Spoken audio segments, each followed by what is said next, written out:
Saudari-saudara yang dicintai oleh Tuhan, berkah dalam. Pernahkah Anda bertanya pada diri, membayangkan jika nanti Anda mati, kira-kira ke surga atau ke neraka? Saya juga membayangkan diri. Saya yakin bahwa ketika saya dipanggil Tuhan, saya akan berjalan menuju surga. Dan saya meyakini Anda pun demikian juga, kita semua, sebab kita percaya pada kerahiman Allah. Dalam kitab Wahyu bab 21 ayat 27, tidak akan masuk ke dalamnya sesuatu yang najis. Sementara hidup kita masih juga dengan kenajisan, dosa, dan pelanggaran. Maka kita berproses menuju surga melalui api penyucian. Santa Katarina Genoveva menulis demikian tentang api penyucian. Selain dari kebahagiaan para kudus di surga, aku rasa tak ada sukacita yang melebihi sukacita jiwa-jiwa di api penyucian. Dan dia menambahkan lagi, Tuhan membangkitkan dalam jiwa-jiwa di api penyucian suatu gerakan kasih yang berkobar-kobar hingga mampu membinasakan mereka seandainya jiwa-jiwa itu fana. Jadi, api penyucian adalah proses menuju kebahagiaan penuh, berkobar-kobar penuh pengharapan dan sukacita. Orang yang sudah wafat menuju surga dan berada di api penyucian membutuhkan doa-doa dari kita yang masih hidup di dunia. Itulah pentingnya doa bagi para arwah, dan itu sungguh sudah tumbuh sejak gereja perdana. Perjanjian baru lahir dalam tradisi gereja awal. Apa itu gereja awal? Gereja yang terbangun pada saat awal sesudah Yesus Kristus bangkit dan para rasul mulai mewartakan kemana-mana dan terbentuklah komunitas-komunitas iman. Itulah pada abad-abad pertama, itulah yang kita sebut sebagai gereja awal, gereja perdana. Bagaimana tradisi dan ajaran Bapa Gereja awal meyakini adanya proses menuju surga melalui api penyucian itu. Saya akan membacakan beberapa pikiran hasil refleksi para bapak gereja. Di antaranya misalnya Tertullianus yang hidup pada tahun 160 sampai 220 mengajarkan agar para istri mendoakan suaminya yang meninggal dan mendoakannya dengan misa kudus setiap memperingati hari wafat suaminya.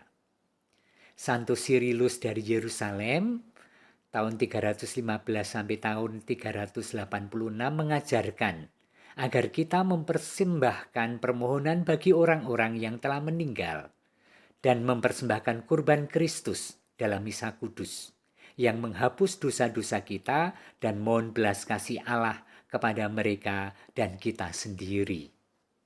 Santo Yohanes Chrysostomus tahun 347 sampai 407 mengajarkan agar kita rajin mendoakan jiwa sesama yang sudah meninggal. Baiklah kita membantu mereka dan mengenangkan mereka. Kemudian Santo Agustinus 354 sampai 430 mengajarkan demikian, bahwa hukuman sementara sebagai konsekuensi dari dosa telah dialami oleh sebagian orang selama masih hidup di dunia ini. Namun bagi sebagian orang lain dialami di masa hidup maupun di hidup yang akan datang. Namun semua itu dialami sebelum penghakiman terakhir. Namun yang mengalami hukuman sementara setelah kematian tidak akan mengalami hukuman abadi setelah penghakiman terakhir tersebut, api penyucian. Jadi memang Alkitabiah ada dasarnya, pengajaran gereja melalui katekese ada, Dan tradisi serta ajaran para bapak gereja meneguhkan keyakinan iman kita itu tentang api penyucian. Banyak orang bertanya kepada Romo, "Romo, doa apa untuk saudara saya, untuk orang tua saya, untuk para leluhur saya yang sudah meninggal? Doa apa yang mujarab?" Tentu saja jawaban pertama adalah semua doa mujarab asal disampaikan dengan penuh kesungguhan hati, penuh iman dan kepercayaan. Tetapi beberapa doa sering diucapkan oleh kita semua berkaitan dengan arwah. Pertama, tentu saja dalam tradisi, yaitu mempersembahkan misa, mengintensikan dalam doa Ekaristi, entah dengan intensi di gereja, entah dengan misa bersama keluarga atau komunitas iman kita di lingkungan atau dimanapun. Kemudian selalu sangat mungkin doa rosario. Kita sisipkan doa bagi saudara-saudari yang sudah dipanggil Tuhan. Santa Faustina memperkenalkan kepada kita doa koronka kerahiman ilahi.